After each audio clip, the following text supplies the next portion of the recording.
안녕하세요. 사연에 빠지다의 DJ 민영입니다. 오늘도 두 가지 사연 준비되어 있으니 재미있게 들어주시고요. 구독과 좋아요 버튼도 꼭 눌러주세요. 그럼 오늘의 사연 바로 시작해 볼게요. 안녕하세요. 저는 자영업을 업으로 삼아 하루하루 열심히 살아가고 있는 40대 여성입니다.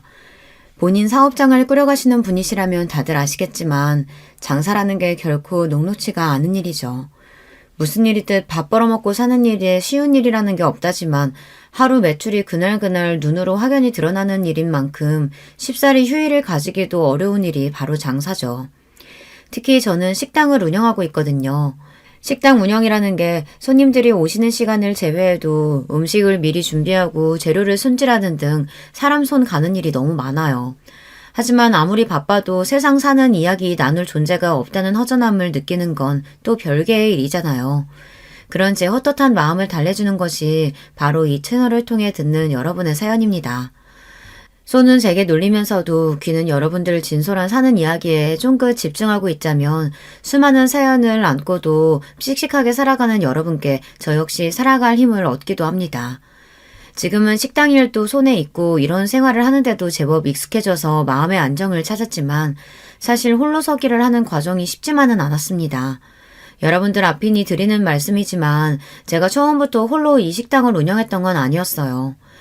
평생을 함께할 가족이자 인생의 동반자라고 여겼던 이들과 온갖 역경을 헤치고 처음 시작하게 된 게 이 식당이었어요. 하지만 가족들을 위해 제 몸이 부서져라 이랬음에도 가족이라 여겼던 그 사람들에게 저는 그만큼 소중한 존재는 아니었던 모양이에요. 우리가 왜 나가? 우리가 이 식당 이만큼 일궈낸다고 얼마나 고생을 했는데. 그럼 내가 나가는 건 이치에 맞고요. 고생을 해도 내가 더 하고 품을 들여도 내가 더 들였어. 이 뻔뻔하게 짝이 없는 인간들 같으니라고. 나한테도 당신 같은 인간들 더는 내 사람 아니니까 소란 떨지 말고 썩 나가. 가족이었던 저를 기만한 것으로도 모자라 제가 가진 유일한 삶의 터전까지 빼앗으려던 인간들이었어요. 제 거 뺏기는 꼴을 가만히 보고만 있을 사람이 세상 천지에 어디 있겠습니까? 저 역시 마찬가지였습니다. 제 모든 것을 앗아가려 했던 이들에게 그 못지않은 처절한 응징을 해주었죠. 식당 사장이 된 건 결혼을 한 이후 처음 있는 일이었으나 사실 저한테 장사가 처음은 아니었어요. 저희 친정이 그리 넉넉한 편은 아니었습니다. 공장 노동자로 생계를 꾸리시던 아버지께서는 과도한 업무로 몸이 많이 상하셔서 제가 고등학교를 졸업할 무렵에는 일을 나가시는 게 불가능한 상태였습니다. 어머니께서는 오래 앓아오신 지병으로 항상 아프셨고요. 당장 제가 나가서 생업 전선에 뛰어들지 않으면 가족들 내일 먹을 양식도 걱정해야 할 판이었습니다. 그나마 다행인 점이 있었다면 당신들 넉넉지 못한 형편을 고려하신 부모님께서 저 하나 낳고 난 다음 더는 자식을 두지 않으셨다는 점 정도였을까요? 그러니 고작 20살 나이에 시작한 제 첫 사회생활이 결국 녹록할 수 없었겠죠. 일찌감치 실업계 고등학교에 진학해 이를 악물고 열심히 취업 준비를 해서 실업계 고등학교 출신 치고는 제법 건실한 회사에 들어갈 수 있었습니다만 저희 집에 환자만 2사람이었어요. 김병에 효자 없다는 말이 괜히 생긴 말이 아니었습니다. 집안에 아픈 사람 하나만 있어도 평범한 집안 갓에 기우는 게 느껴질 정도라는데 저는 아픈 사람이 2이나 있잖아요. 고졸사원 초봉치고는 적지 않은 연봉을 받았음에도 불구하고 돈은 항상 부족했습니다.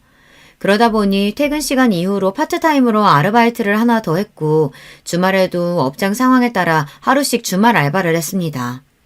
감사했었던 건 그래도 제가 처음 취직한 회사 사장님이 마음 씀씀이가 넉넉하신 분이셨다는 겁니다. 저희 집 형편이 넉넉하지 않다는 걸 처음부터 알고 계셨던 사장님은 제게 알바 자리를 주선해 주신 분이기도 하셨어요. 다른 회사에서는 아예 투잡이 금지된 곳도 제법 있다고 알고 있었고 꼭 그렇게 명시하지 않는다 하더라도 자기 회사 일하는데 능률이 떨어질 수도 있으니 다른 일 하는 걸 꺼리는 분들이 많았더라고요. 하지만 사장님께서는 자기 막내딸보다 어린 제가 어떻게든 아픈 부모님 봉양하겠다고 기를 쓰는 모습에 많이 안타까워하셨습니다. 나도 부모님이 오래 앓으시다 가셨거든. 아무리 내 부모라고 해도 아픈 사람 간병이 어디 쉬운 일도 아니고 그게 얼마나 지치는 일인진 내가 잘 알지. 돈은 돈대로 들어가 아픈 사람도 같이 사는 사람도 몸은 몸대로 축나고 이게 온 가족이 다 고생이라고. 우리 막내들은 아직도 철딱서니가 없어서 대학 졸업반이 됐는데도 나한테 용돈 좀 타보겠다고 애교 떠는 판국에 그 애보다도 어린 현주 씨가 가장 노릇하고 있는 걸 보자면 내가 나 어릴 때 고생했던 생각이 참 많이 나. 난 엄마 한 분이 아프셔도 그렇게 힘들었었는데 현주 씨는 둘씩이나. 정말 대견하다, 대견해. 나는 내가 더 먹었어도 현주 씨가 진짜 어른이야.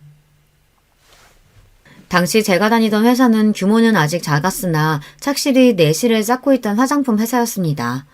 어린아이도 바를 수 있을 정도로 저자극인 기초 화장품을 주력 상품으로 내걸고 있었기에 예민한 피부를 가진 소비자들에게 입소문이 나고 있었죠. 여자의 몸으로 자신의 사업을 여기까지 키워나간 사장님께서는 직접 발로 뛰면서 다른 직원들과 다름없이 열심히 일하시는 분이셨습니다. 그런 사장님 곁에서 저도 어린 나이에 돈 주고는 살 수 없는 많은 것들을 배울 수 있었어요. 사장님과는 지금까지도 인연을 이어가며 잘 지내고 있습니다. 제가 장사를 처음 시작할 때도 조언을 아끼시지 않으셨던 그분은 여전히 제게 롤모델이십니다. 이렇듯 서로 마음을 주고받는데 사이가 가까워지지 않기도 힘들었죠. 사장님께서는 다른 직원들 몰래 사비로 제게 부모님 맛있는 거 사드리라며 용돈을 찔러주기도 하고 때마다 보신에 좋다며 건강식품을 저희 집으로 보내주시기도 했습니다. 현주 씨, 우리 단독 매장 2호점 오픈할 계획 있다는 건 알고 있지? 그래서 말인데 현재 씨가 그쪽 매장 관리를 도와주면서 그 수당 대신에 운영 지분을 추후에 가져가는 쪽으로 일해보는 거 혹시 어떻게 생각해? 당장 돈이 급하니까 저녁에 따로 일까지 하고 있지만 사실 그게 액수가 그리 크지 않잖아. 당분간은 자리 잡느라 쉽지는 않겠지만 매장 성공만큼은 내가 내 회사를 걸고 자신할 수 있어. 사장님이야 당연히 믿죠. 근데 저한테 그렇게 큰 기회를 주셔도 정말 괜찮으시겠어요? 내가 현주 씨 아니면 또 누굴 믿고 이런 일을 맡기겠어? 이래봬도 내가 사업하는 사람이야. 손해보는 짓은 절대 안 한다고. 사장님 말씀대로 돈 들어갈 구석이 천지이니 가리지 않고 닥치는 대로 일을 하고는 있었으나 정규직으로 근무 중인 직장을 제외하고는 일용직이나 다름없었으니 수입이 좋기가 힘들었어요. 그런데도 휴식 시간은 턱없이 부족하니 20대 꽃 같은 나이에도 제 눈 밑에 다크서클이 가실 날이 없었습니다. 사장님은 그게 안쓰러우셨던 거예요. 매장 관리는 돕는 일이라고 해도 사실상 사장님이 매일같이 매장을 들러 확인을 하셨기에 제가 할 일이 그리 많지는 않았습니다. 아직 회사가 그렇게까지 크지 않으니 당장 월급 올려주는 게 녹록치 않아 고민하신 끝에 사장님께서 내신 계책이었어요. 아무리 좋게 보는 직원이라고 해도 고등학교 졸업한 지 얼마 되지도 않는 풋내기한테 운영 지분까지 운운하기가 어디 쉽습니까? 그렇다고 제가 무슨 매장 출자금을 대는 것도 아닌데요. 추가 수당 대신이라고 말씀하시긴 했지만 그렇다기엔 과했죠. 물론 사업이라는 게 어떤 변수가 생길지 모르니 100% 성공을 보장하긴 힘들겠지만 신중한 성격의 사장님이 자신 없는 매장을 열 리도 없으셨고요. 그러니까 한마디로 순전히 저 좀 도와주시겠다고 하신 제안이었습니다. 스스로도 참으로 염치가 없다고 느껴졌으나 제 코가 석자이다 보니 사장님 제안을 기쁘게 받아들였어요. 그 길로 저녁에 투잡지던 알바도 그만두고 회사에서 근무하는 시간을 제외하고는 모든 시간을 아낌없이 새 매장 자리 잡는 데 쏟아부었습니다. 저같이 부족한 사람 어떻게든 양지해서 살 수 있도록 배려해 주시는 사장님이셨는데 저도 그 매장 꼭 성공시키고 싶었거든요.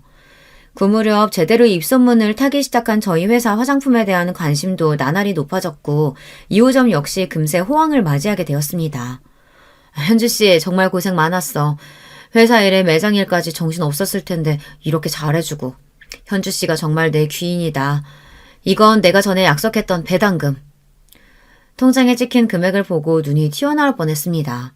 3억 원이 조금 덜 되는 거액이었어요.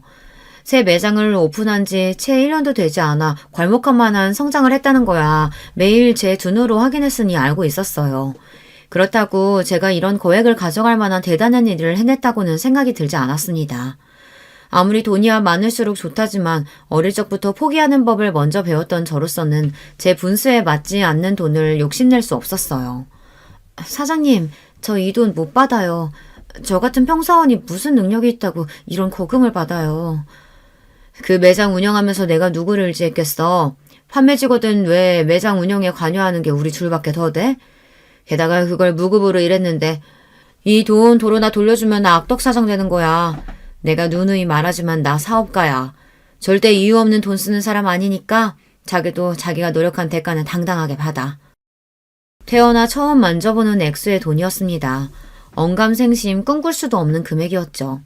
이제 당장 급하다고 제 몸 갉아가며 무리하지 않아도 된다는 안도감과 함께 태어나서 처음으로 제대로 된 어른에게 보호를 받는 느낌에 눈물이 왈칵 쏟아졌습니다.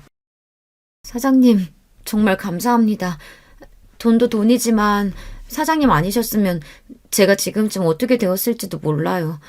사장님께서는 제가 살아갈 힘을 주신 거예요. 이 은혜 정말 죽어서도 잊지 않을게요. 정말 감사합니다, 사장님. 이 돈이면 이제 부모님 병원비도 걱정하지 않아도 되겠다는 생각에 너무나 기뻤습니다. 그러나 그런 생각도 잠시, 그로부터 얼마 지나지 않아 아버지께서 먼저 떠나신 후 채 반년도 지나지 않아 어머니까지 제 곁을 떠나셨습니다. 그렇게 돈 없어서 지긋지긋하게 살 때는 아파서 시름시름 고생하시다가 이제 넉넉해지니 효도할 새도 없이 급히 떠나신 부모님이 야속하게 느껴졌습니다. 그간의 고생에 대한 원망과 좀 더 잘해드리지 못한 죄책감 등으로 무너져 내린 저를 감싸 안아주신 것 또한 사장님이셨습니다. 현주 씨가 부모님께 어떻게 했는지 내가 다 잘 알아. 그 누구도 현주 씨보다 더 잘할 수는 없었을 거야. 부모님께서도 그렇게 생각하실 거고. 그동안 정말 고생 많았어, 현주 씨.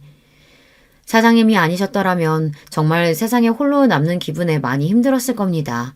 헛헛한 마음을 사장님 위로와 딴 생각할 틈 없는 경무로 채우며 그렇게 부모님을 떠나보냈습니다. 남편을 만났던 때는 여전히 부모님을 떠나보낸 상실감에 허전함을 느끼던 시기였어요. 저희 회사와 거래하던 유통업체 쪽 직원이었던 남편은 처음부터 제게 호감을 가지고 다가왔어요. 하지만 그때까지 바쁘게 돈 벌어 가족들 보양할 줄만 알았던 저는 연애 한번 제대로 해본 적이 없었습니다. 환경 때문이기도 했지만 솔직히 연애국 뭐고 다 귀찮기도 했습니다. 제 성향 자체가 누구랑 왁자지껄하게 어울리는 걸 좋아하는 성격이 아니더라고요. 하지만 그럼에도 이제 하늘 아래 내 가족이 하나도 없다는 것만큼은 외롭게 느껴졌습니다. 남편이 첫눈에 호감에 들었던 건 아니었기 때문에 아마 그런 시기가 아니었더라면 여느 때처럼 남편 호감을 무시했을 거예요. 제 환심을 사겠다며 자잘한 선물을 하고 따뜻한 말 한마디 건네는 게 그때는 참 의지가 되었습니다. 그렇게 물 흐르듯 자연스럽게 남편과 만나게 되었어요. 내가 강무씨 우리 현주한테 잘하나 못하나 두 눈 시퍼렇게 뜨고 지켜볼 거야. 현주 씨는 나한테는 딸이나 마찬가지인 사람이야. 아이 그럼요. 손에 물 한 방울 안 묻히고 귀하게 모시고 살 테니까 걱정하지 마세요, 사장님. 남편은 변죽이 좋은 사람이었습니다. 주변 사람들과의 관계도 좋은 편이었기에 평판이 그리 나쁜 사람도 아니었죠. 사실 남편과 연애를 시작하기 전에 사장님의 오케이 사인을 받고서야 저도 수락을 한 거였어요. 그럴 때 보면 정말 사장님이 딸내미 단속하는 엄마같이 느껴졌습니다. 사람도 사람이지만 저한테는 그것보다 더 중요한 문제가 있었어요. 워낙 부모님 투병으로 온 가족이 그 긴 시간 생고생을 했으니 가족 중 중환자가 있는지 경제적으로 문제가 있지는 않은지 하는 부분이 정말 중요했습니다. 부모님을 사랑하기는 했으나 그렇다고 그 두 분 모시는 게 힘들지 않은 건 아니었어요. 결혼해서까지 시댁에 비슷한 문제가 있어 또다시 그런 고생을 하며 살 생각은 추호도 없었습니다. 그럴 바에야 그냥 평생 혼자 살 생각이었어요. 속물적이라고 욕하실지는 모르겠으나 그렇다고 해도 어쩔 수 없죠. 저랑 비슷한 고생을 해보신 분들은 아마 공감하실 겁니다. 그 점은 남편에게도 처음부터 확실히 했습니다. 더는 그런 고생을 하고 싶지도 않고 나 역시 내 배우자 될 사람에게 그런 짐은 지우지 않을 거라고 말이죠. 남편 역시 제 사정을 듣더니 이해를 하더라고요. 결혼이 사랑만으로 되는 건 아니라는 생각에는 처음부터 동의했던 저희 두 사람이었습니다. 크기는 작지만 아버지께서 지금까지 안정적으로 사업을 하고 계시고 부모님 두 분 모두 감기 한번 크게 앓으신 걸 본 적이 없을 정도로 건강하세요. 여동생이 하나 있는데 20대 초반에 일찍 결혼해서 지금은 남편 따라 외국에서 살고 있어서 몇 년에 한번 볼까 말까 하고요. 저도 건강한 편이긴 한데 혹시 필요하시면 건강검진 결과지 보여드릴까요? 다행히 이 정도면 합격선은 거뜬히 넘었습니다. 부모님 두 분 모두 노후 준비까지 다 되어 있다는 점도 마음에 들었어요. 부잣집에 시집가서 팔자 고칠 생각은 없었지만 그래도 제가 벌어먹어야 할 집에 시집가는 건 싫었거든요. 남편도 자기 일 잘해서 월급 꼬박꼬박 잘 받고 있으니 이만하면 결혼 상대로 나쁘지 않겠다고 생각했습니다. 양친 모두 안 계신다는 게 좀 마음에 걸리네. 우리 아들 장가 가서 장모님 사랑도 좀 받아봤으면 했는데 엄마는 무슨 그런 소리를.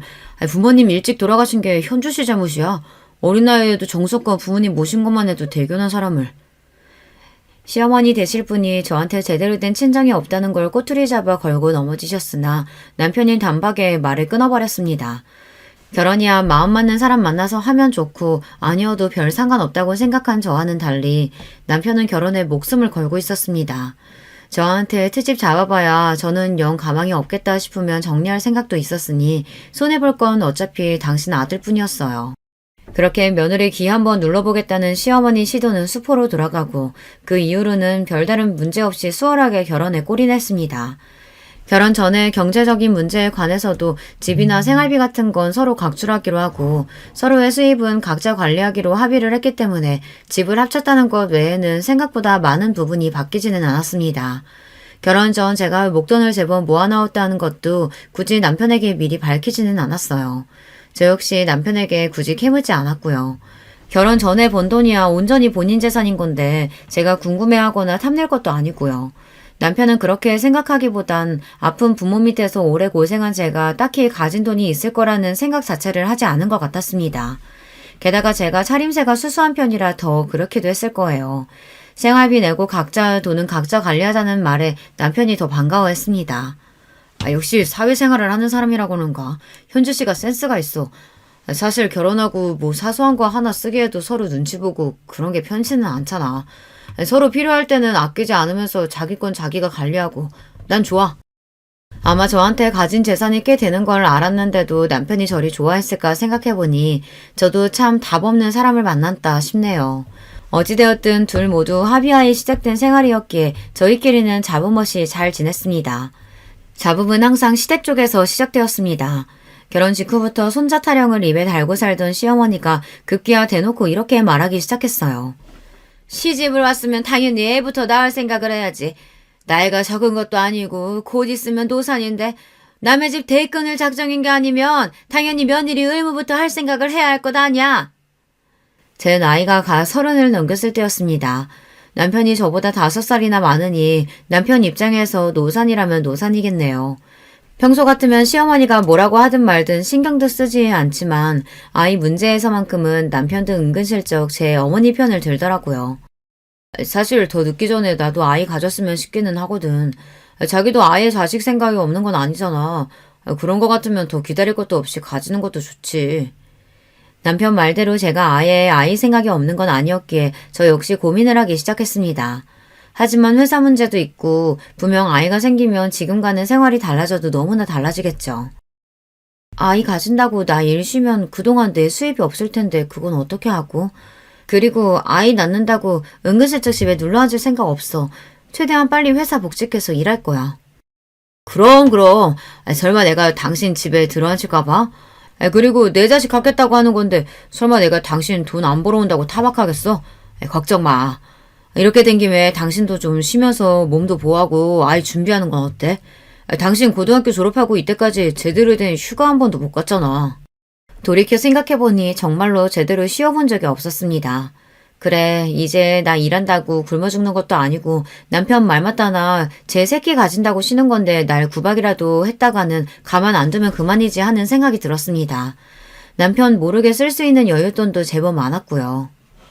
그래, 설마 내가 잠깐 쉬다 온다고 선주 씨 자리 하나 못 지켜주겠어?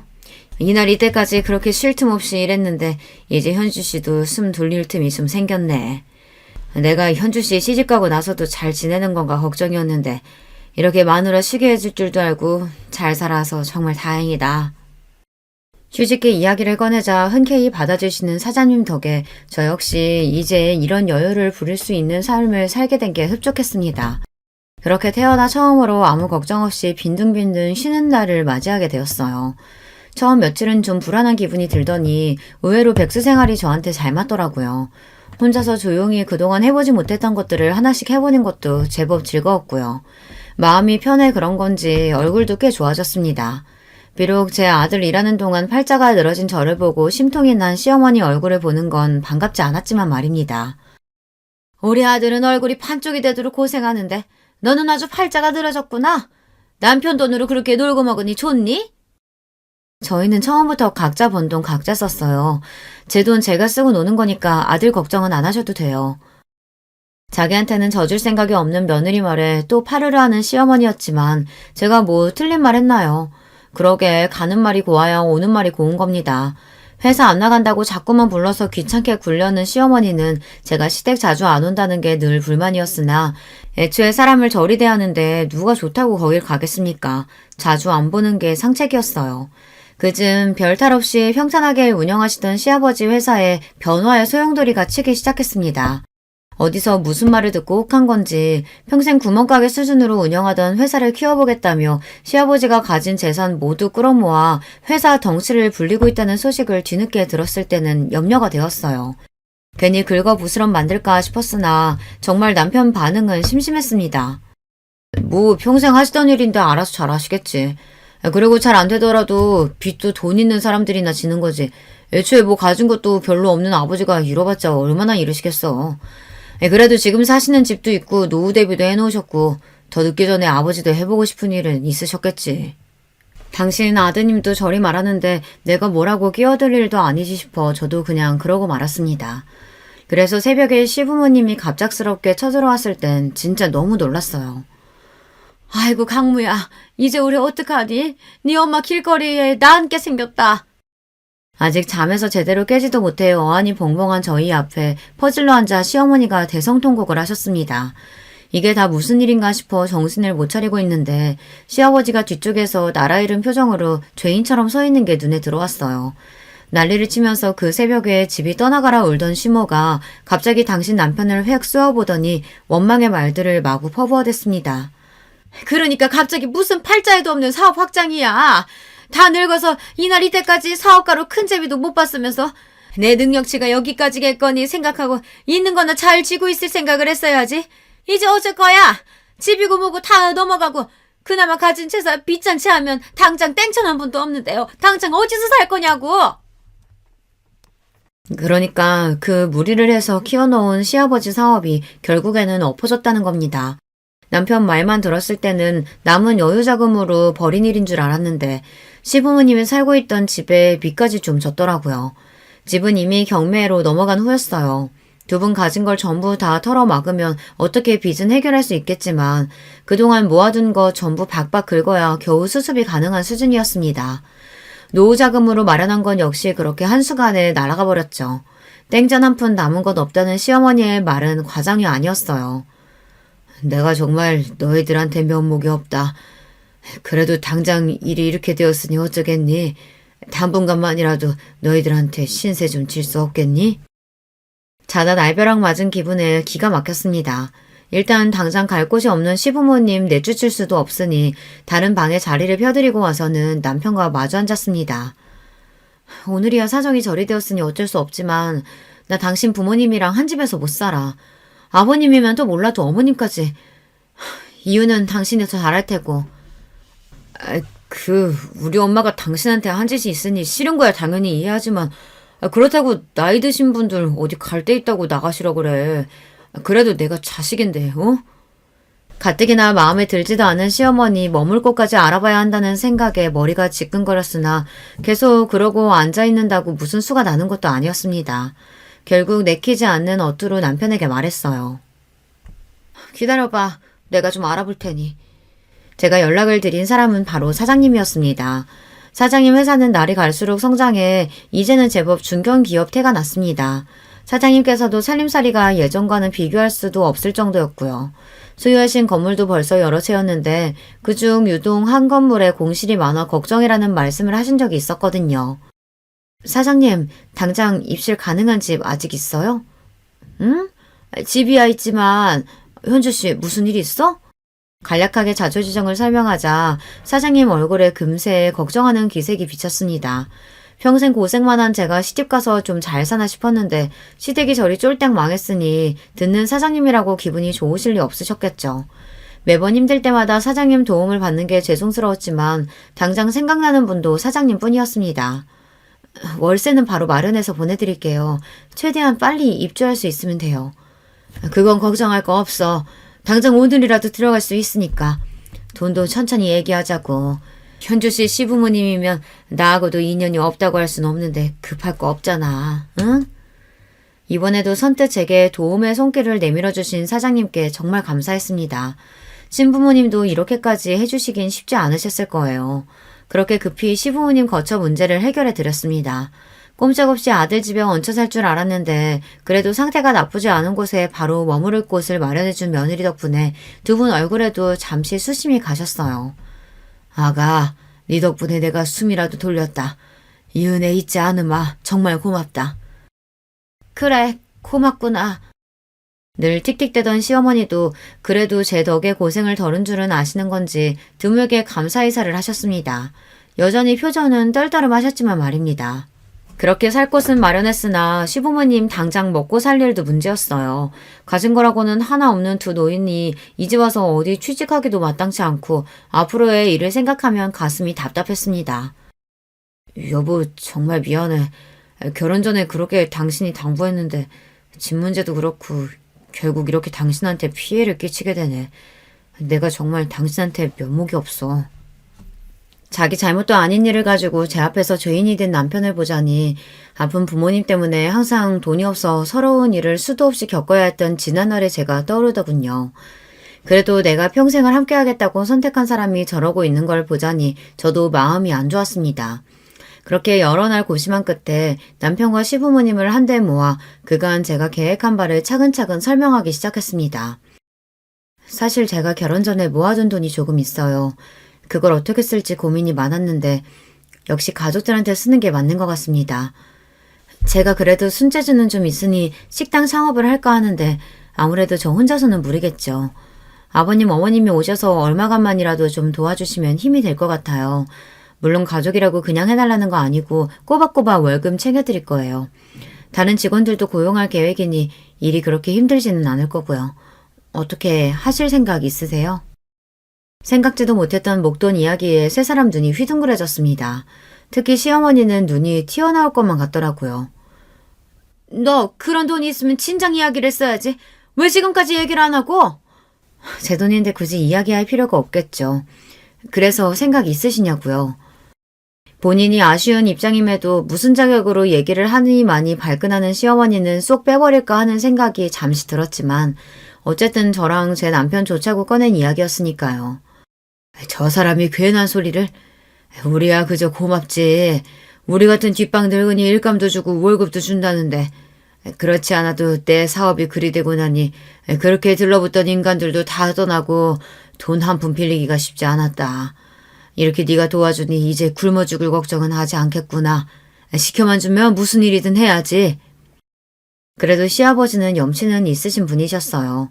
저 나이에 사업까지 하신 분이면 자존심 내세워서 뻗대는 인간들도 있을 텐데 그래도 본인이 벌인 일 어떻게든 본인이 수습하려고 노력하시는 건 높이 살만했습니다. 시어머니는 며느리 밑에서 일할 생각에 분한 모양이었지만 당장 아쉬운 건 제가 아니니까요. 마지못해 기어들어가는 목소리로 시어머니가 말했습니다. 그래, 나도 나가마. 그렇게 창업 준비가 시작되었습니다. 갑작스럽긴 했습니다만 어렴풋이 식당 창업에 대해서 생각해보지 않은 것은 아니었습니다. 마침 임신 준비로 휴직한 상태에 시간 여유가 넘치는 상황이었으니 어떻게 여러 가지 상황이 잘 맞물린 거였죠.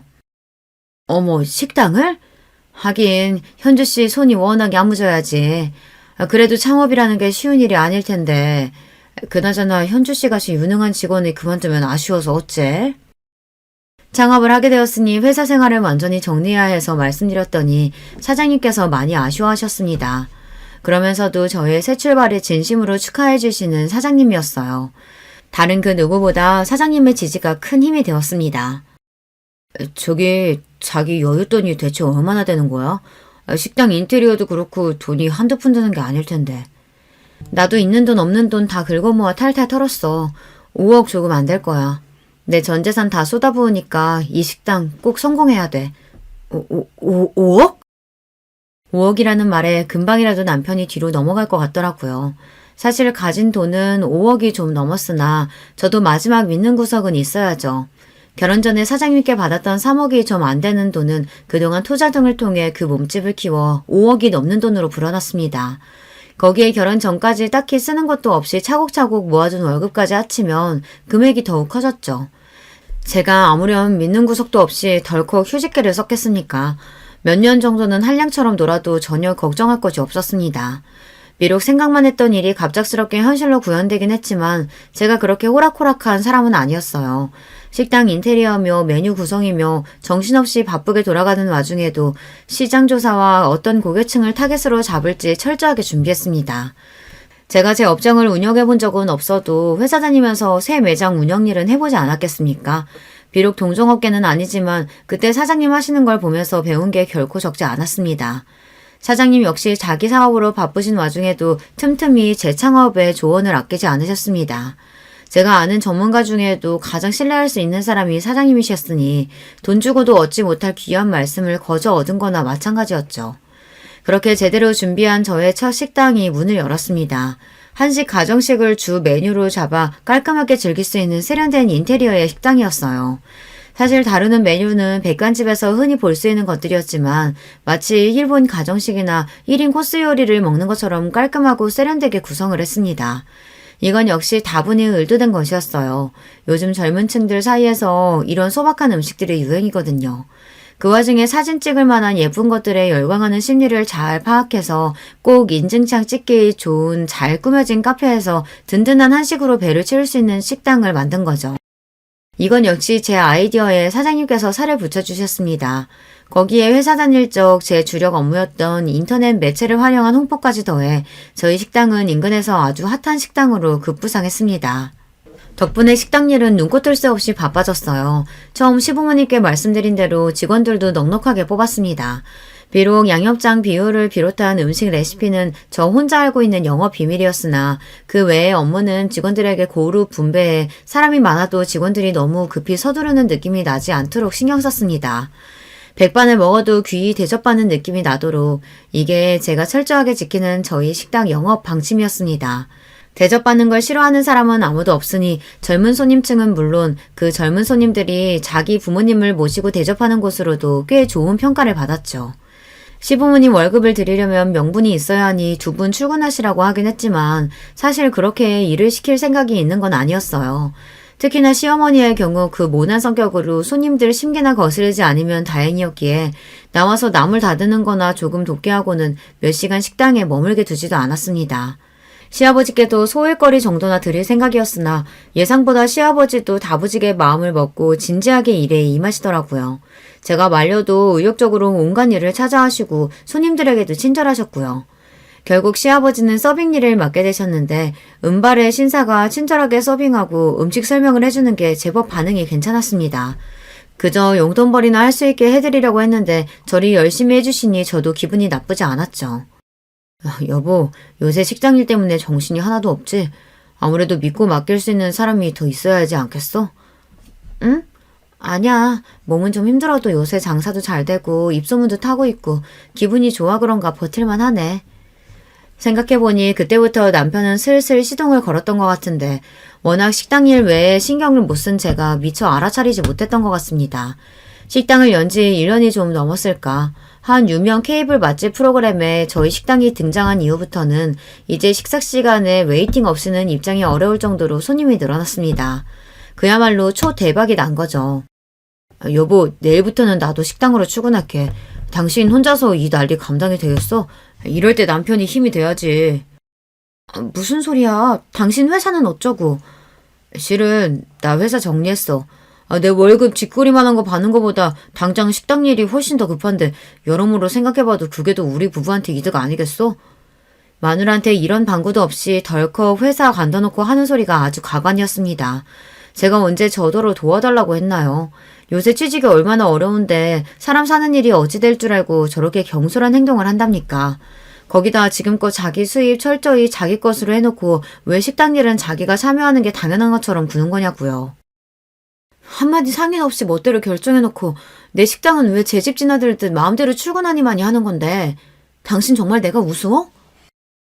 그러고 며칠간 남편과의 냉전이 이어졌습니다. 쉽사리 화를 풀지 않는 저에게 남편이 기가 팍 죽어서는 우는 소리를 했어요.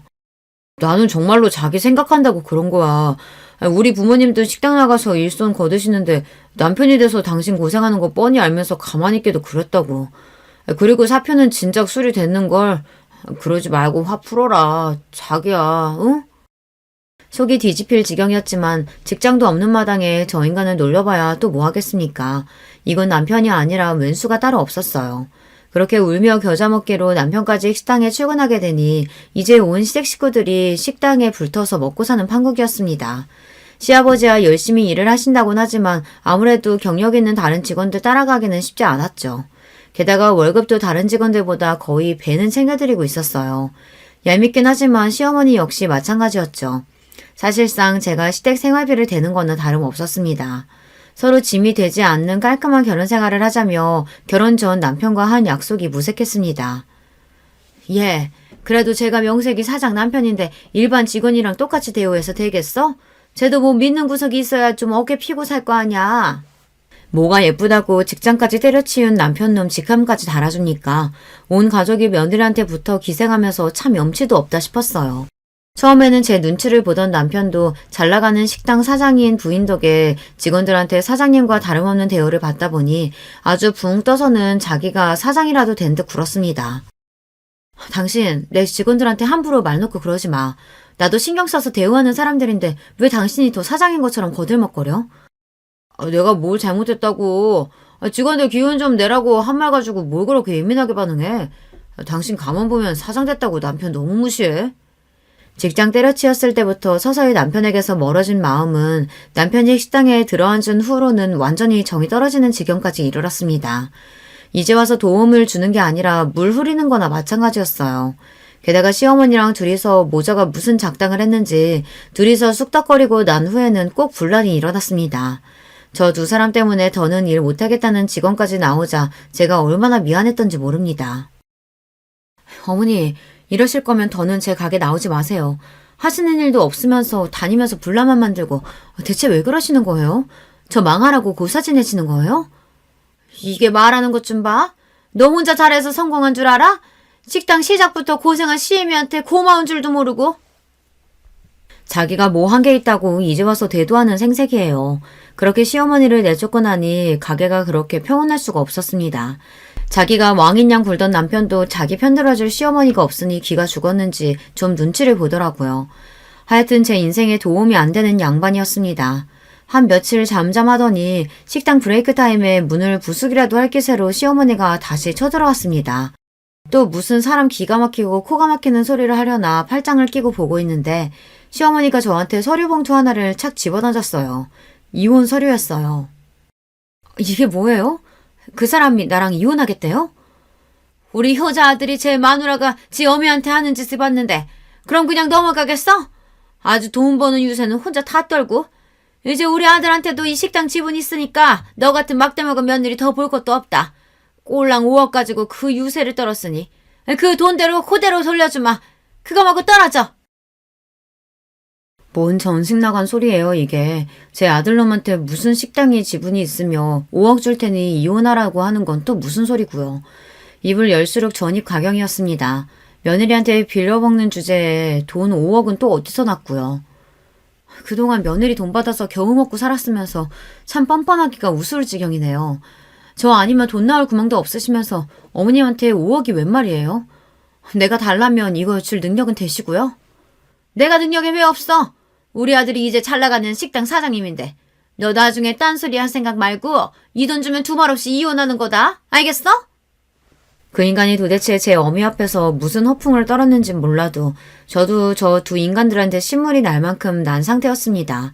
다 죽어가는 저들 살려줬으면 고마운 줄을 알아야지 감히 은혜를 원수로 갚는 짐승만도 못한 행태를 더는 두고 봐줄 생각도 없었고요. 그렇게 계산을 마친 저는 시어미를 쏘아보고는 말했어요. 어머니, 뭘 믿고 덜컥 이혼 도장부터 찍겠어요. 5억 입금하면 그때 도장 찍어줄 테니 어머니나 군소리 마세요. 그렇게 제 통장에 찍힌 5억을 확인하고 나서 시원하게 이혼 서류에 도장을 쾅 찍어버렸습니다. 멍청하게 제 아들 허풍에 바보된 줄도 모르고 꼴보기 싫은 며느리 치우고 식당까지 먹어치운 줄 아는 시모꼴을 보고 있자니 고소해서 비웃음이 비집고 나오는 걸 억지로 참느라 아주 혼났어요. 다음날 시모가 혼비백산을 한 꼴로 다시 제 식당에 뛰어들어왔습니다. 멀리서 보이는 시모 꼴을 보고는 미리 연락해둔 직원에게 손짓을 했죠. 시모는 우람한 직원의 제지에 제 식당 안으로 들어오지도 못하고 밖에서 부들부들 떨고 있었습니다.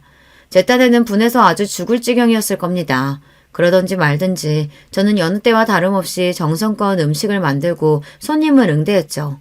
식당 마감 시간이 지나고서야 시모를 식당 안으로 들였어요. 언제 왔는지 그 옆에 남편도 얼굴이 새파래져서는 같이 들어왔더라고요. 너 감히 나를 속여? 내가 너 사기죄로 고소할 거야. 거기다 이혼서류 도장 찍은 지 하루 만에 우리를 집에서 내쳐? 네가 그러고도 사람이야? 언감생심 며느리 재산에 돈도 골라서 아들 이혼시킨 정신 나간 여자도 있는데 누가 누굴 사람 운운하고 자빠졌어요. 내가 돈 달라고 했어요? 당신이 이혼하라며. 니들 같은 거지 같은 새끼들이랑 엮여서 내가 한 고생이 얼만데 그럼 내가 위자료도 안 받고 이혼해주겠어? 위자료라니? 그건 이 식당 넘기는 돈이잖아. 내가 단 한마디라도 이 식당 넘긴다고 한 적이 있어? 멍청한 것도 정도 것이지. 지금 이 식당 가치가 얼만데 겨우 5억 받고 니들 같은 거머리들한테 내가 내 식당을 넘기겠어. 당장 길바닥에 나 앉을 인간 집 구해줘. 일가지도 않은 일 조금시키고 그 많은 돈까지 줬는데 감히 은혜도 모르고 주인을 물어? 이 금수만투 못한 거. 나도 니들 같은 거머리 새끼들이랑은 더 보고 살 생각 없으니까 당장 꺼져. 당연히 제 것인 줄 알았던 식당이 신기루처럼 사라지고 돈 5억까지 날렸다는 걸 깨달은 시어머니 낯빛이 질리다 못해 피기가 싹 가셨습니다. 그 옆에서 안절부절 못하고 서있던 남편놈이 제 앞에 무릎을 꿇고 주저앉았어요. 여보, 나 진짜 몰랐어. 내가 미쳤다고 당신이랑 이혼을 해? 나 이혼 절대 못해.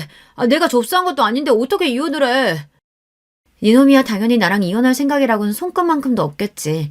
쪽쪽 빨아먹을 재산 있는 마누라 미쳤다고 이혼을 하겠어? 근데 어쩌니? 네 어미가 서류를 하도 잘해와서 나는 그냥 도장 찍어준 것밖에 없어. 서류도 네 어미가 보냈잖아. 접수까지 다 된 이혼 서류. 이제 와서 네가 뭘 어쩔 거야? 그동안 네가 주제도 모르고 내 소중한 식당에서 온갖 꼴값 다 떨면서 설치고 다닌 거 내가 모를 줄 알아?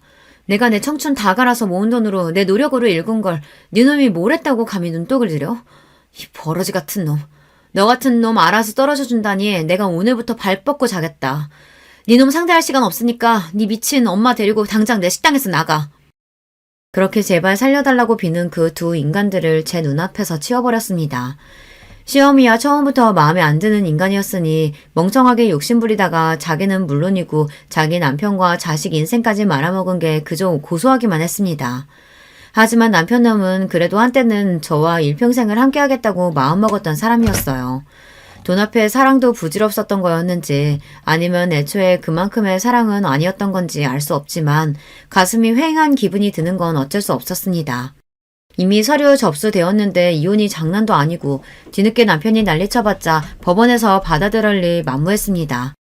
애초에 서류 접수가 자기 본가 쪽에서 되었는데 제가 갖다 낸 것도 아니고 뒤늦게 부린 변덕 정도로 치부되었으니 재판부 입장에서는 괘씸죄만 더해졌죠.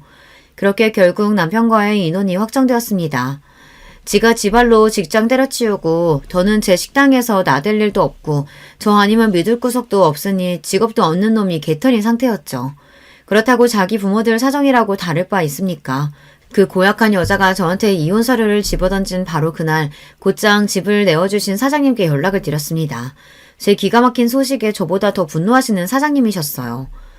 인간의 은혜를 몰라도 정도 것이지 감히 현주 씨를 그딴 식으로 배신해? 알았어. 당장 내일 그 몹쓸 여자 짐 다 빼버릴 테니까. 내가 현주 씨 가족이니까 보증금도 안 받고 계약서도 안 쓰고 받아준 거지. 미쳤다고 그런 뻔뻔한 인간들을 내 건물에 들이겠어? 걱정하지 마 현주 씨. 다음날 사정 봐줄 것도 없이 집안에 있던 짐을 싹 다 빼서 건물 밖으로 던져버린 사장님이셨어요. 이럴 때 보면 참 화끈하고 거침없는 분이세요. 친정엄마 대신 저 생각해 주신다고 그렇게 더 강경하게 나오신 거였겠죠. 그 다음에야 앞서 얘기했으니 다들 아실 겁니다. 단 하나 마음에 걸리는 게 시아버지셨는데 제가 찾기도 전에 제 아내가 폐악을 부리신 건 알고 도리어 제 앞에서 고개를 숙이셨습니다. 네가 우리한테 어떻게 했는지 뻔히 아는데 아무리 내 자식 내 부인이라지만 어떻게 편을 들겠니? 내가 너한테 미안해서 고개를 못 들겠구나.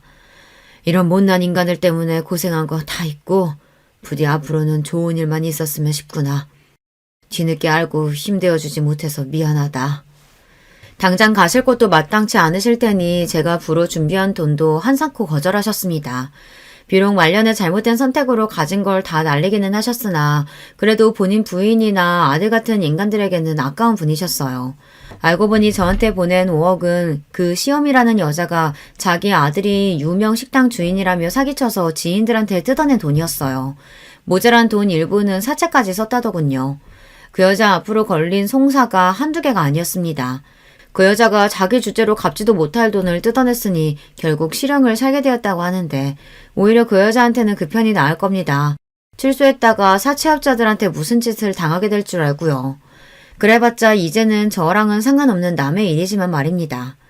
폭풍같이 휘몰아친 여러 가지 일들이 정리되고 나니 지금은 오히려 차분히 제 할 일을 하며 지내고 있어요. 식당도 이제 완전히 안정적인 노선으로 들어섰고 여전히 사장님처럼 저를 진심으로 위해주시는 귀한 인연들과 함께하니 정신건강도 훨씬 좋아졌어요. 지금은 그저 오늘만 갖기를 바라며 하루하루를 살고 있습니다. 듣고 있자면 기가 막힌 제 이혼 이야기는 여기에서 마무리합니다.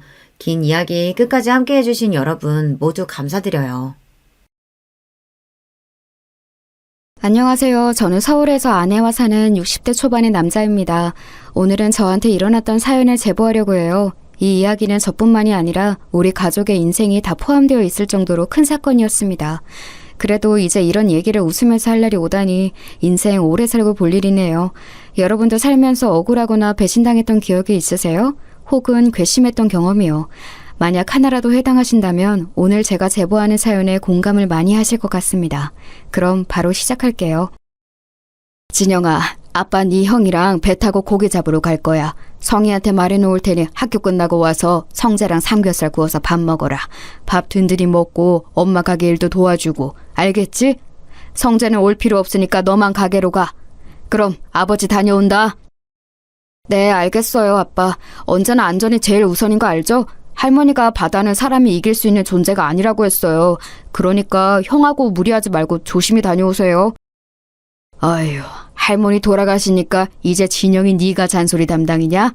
알겠어. 우리 작은 아들 무서워서 아빠가 형이랑 조심히 배 탈게. 성희 누나 집안일 많이 하며 적당히 하라 그래. 우리 집은 집안 대대로 배를 타는 가문이었어요. 제가 아주 어렸을 때 할아버지가 아빠와 배를 탔었고 할아버지가 돌아가시고는 형이 아버지랑 배를 탔습니다. 아버지한테 듣기로는 아버지가 어릴 때도 증조, 고조 할아버지가 다 배를 타셨다고 해요. 바닷가에 자리 잡고 살아서 아무래도 바다와 관련된 일을 했습니다. 그리고 우리 집은 동네에서 배가 가장 많은 집이었어요. 워낙 성실히 일하시는 집안 어른들 덕분에 먹고 사는 걱정은 하나도 없었답니다. 누나! 성희 누나! 성재랑 나왔어. 아, 배고프다. 누나 뭐 하고 있었어? 아버지가 누나 너무 힘들게 일하지 말라고 하셨어. 바닥 그만 닫고 우리 삼겹살 먹자. 왔어? 공부하느라 수고했어. 누나가 다 준비했으니까 너희는 그냥 앉아있어. 밥도 이미 해놨고 김치랑 다 꺼내놨거든. 성재야, 밥 먹고 진영이랑 사모님 가게 가서 일 도와드려. 알겠지? 아니야 누나. 아버지가 성재 데리고 오지 말라고 했어. 그리고 엄마도 성재 오면 내쫓는 거 알잖아. 그러니까 성재는 밥 먹고 쉬어. 나 혼자 가는 게 나도 편해. 성재랑 학교에서도 집에서도 붙어있는데 가게까지 같이 가라고? 아, 싫어. 그래도 내가 이렇게 식모로 일하면서 동생까지 같이 사는데 항상 죄송스러워서 우리 성재 학비도 내주시고 용돈도 주시고 내가 너무 미안해서 그렇지. 안 그래 성재야? 누나가 항상 말했지? 진영이네 가족분들에게 감사하면서 살아야 해. 알지. 그러니까 우리 일단 밥 먹자. 나 배고프다. 삼겹살을 앞에 두고 이러는 거 고문이야. 일단 밥 먹으면서 말하자. 우리 집에는 식모로 일하는 성이라는 누나가 있었어요. 사실 식모가 필요해서 구한 건 아니었습니다. 우리 어머니는 횟집을 크게 하셨는데 거기서 성희 누나의 어머니가 일하셨어요. 그러다 병에 걸려서 돌아가셔서 성희 누나와 동생인 성재는 고아가 되었습니다. 홀어머니라 오갈 데가 없는 성희 누나를 우리 부모님이 집에서 식모로 일하도록 고용한 거였죠. 성재가 마침 저와 동갑이라 우리 집에서 같이 살며 형제처럼 지냈답니다. 저도 형이 있었는데 이렇게 넷이 바닷가에서 산책도 하고 같이 놀러 다니며 매우 친하게 지냈죠. 엄마, 저 왔어요. 와, 오늘 손님이 왜 이렇게 많아요? 휴가철이라 그런가? 단체 손님이 여러 팀이네. 이모, 그거 저 주세요. 제가 서빙할게요. 진영이 왔어? 아유, 그러게. 오늘 너무 바쁘다. 정신없어서 지금이 몇 시인지도 모르겠어. 성재랑 성이 밥은 먹었대? 아유, 너희 아버지랑 진석이는 왜 소식이 없니? 곧 오겠다. 네, 누나랑 성재랑 같이 삼겹살 먹었어요. 엄마, 이따 가게 마감하고 제가 청소할 테니까 먼저 들어가요. 몸도 안 좋으면서 무리하지 말고요. 우리 작은 아들 최고네. 아직 고등학생인데 이렇게 엄마 마음을 알아줘? 됐어. 그것만 돕고 들어가서 공부해. 저는 주로 학교가 끝나면 집에 와서 밥을 먹고 엄마 가게로 향했어요. 성희 누나는 편의를 많이 봐주는 우리 부모님에게 항상 감사하다고 했습니다. 그러면서 성재를 가게로 같이 보낸 적이 많은데 우리 부모님은 한 번도 성재에게 일을 시킨 적이 없어요. 오히려 부모 없이 자라는 성희 누나와 성재가 안타깝다고 여기셨죠. 성재의 학비를 아버지가 대신 내줬고 가끔은 우리 형과 저보다 성재와 성희 누나를 더 챙긴다는 생각이 들 정도였습니다. 사모님하고 사장님은 무슨 자선사업가야? 이렇게 직원들 챙겨주면 남는 게 있기는 해요? 명절이라고 보너스 가득 넣은 것 봐. 내가 아까 보니까 그 식모. 그래, 성희랑 성재까지 데리고 여행 간다며? 성희는 가만 보면 복 받았어. 이러다 큰아들하고 결혼하는 거 아니야? 성희가 며느리가 되면 우리야 좋지. 예쁘지, 일 잘하지. 우리가 축복이지. 그리고 내가 좋아서 베푸는 거니까 부담 가지지 말아요. 자, 그럼 명절 잘 보내시고 끝나고 봅시다, 다들. 고향 다녀오세요. 명절이 되면 가족이 없는 성희 누나와 성재를 배려해서 같이 여행도 다녔어요. 제가 생각해도 우리 부모님은 저 남매에게 최선을 다했습니다. 동네에서도 유명할 정도면 말 다 했죠. 이렇게 저는 평생 가족들과 행복하게 살 줄 알았어요. 우리 아버지는 옛날 분이지만 상당히 다정하셨습니다. 어머니도 언제나 가족들에게 사랑을 듬뿍 주는 분이셨거든요. 그래서 미래에 대해 걱정해 본 적이 없을 정도였죠. 하지만 인생이란 게 어떻게 풀릴 줄 모르잖아요. 우리 가족에게 불행이 찾아오게 되었습니다. 사실 지금 많은 시간이 흘렀는데도 그때 일을 기억하는 것이 아직도 많이 힘들어요. 그만큼 제 인생에 있어서 불행의 서막이었답니다. 그날은 비가 아주 많이 오는 날이었어요. 여름이었고 비를 포함해서 태풍도 오고 호우주의보가 발령됐었죠. 전국적으로 호우 피해가 심각했는데 우리가 사는 지역이 바닷가라 파도가 아주 세차게 쳤어요. 태풍 때문에 창문이 흔들릴 정도로 심각했던 기억이 나요. 아이고, 어떡하나. 옆집 김씨가 지금 바다에 있다고 난리야. 내가 배를 탄 경험이 제일 많으니까 빨리 가서 김씨를 구해올게. 다들 나오지 말고 꼼짝 말고 집에만 있어. 알겠지? 무슨 소리 하는 거예요? 절대 안 돼요. 당신 나갈 생각 하지도 말아요. 지금 김씨 구하러 가다가 당신이 죽어. 안타깝지만 이런 날씨에 배를 타고 간 게 잘못이지. 당신 나가기만 해봐. 나도 같이 갈 거야. 어휴, 이 사람아. 그래도 우리가 김씨랑 얼마나 깊은 사이인데 이래? 사람이 이럴 때일수록 돕고 살아야지. 김씨 어머님이 지금 뒤로 넘어가셨어. 내가 제일 배를 잘 타니까 얼른 가서 김씨 데리고 올게. 아버지, 그럼 저도 같이 가요. 저도 아버지랑 같이 배 탄 경험 많잖아요. 아무리 그래도 아버지 혼자 보내는 건 절대 안 돼요. 엄마, 저도 같이 갈게요. 진영아, 엄마 못 나오게 막아. 성재야, 너도 부탁해. 안 돼, 안 돼. 안 된다고. 마다를 무슨 수로 이기려고 그래. 돌아오라고. 여보, 진서가. 이거 놔. 진영아, 성재야, 이거 놔. 엄마는 기를 쓰고 아버지와 형을 말렸어요. 하지만 워낙 고집이 센 아버지를 말릴 수 없다는 것은 저도 이미 알고 있었습니다. 형은 나가면서 저한테 걱정하지 말라며 어깨를 두드려 주었어요. 엄마는 거의 기절 직전까지 가셨고 저도 너무 걱정되어 손톱을 물어뜯으며 아버지와 형을 기다렸습니다. 그런데 너무 상황이 안 좋았어요. 아버지와 형이 김씨 아저씨를 구하러 바다에 나간 순간 거짓말처럼 비가 더 세차게 내리기 시작했습니다. 아이고, 내 남편 어떡해. 내 아들. 아이고, 돌아오라고. 급기야 엄마는 집에서 뛰쳐나가 아버지를 애타게 불렀어요. 하지만 슬프게도 아버지와 형은 싸늘한 죽음으로 땅에 도착했습니다.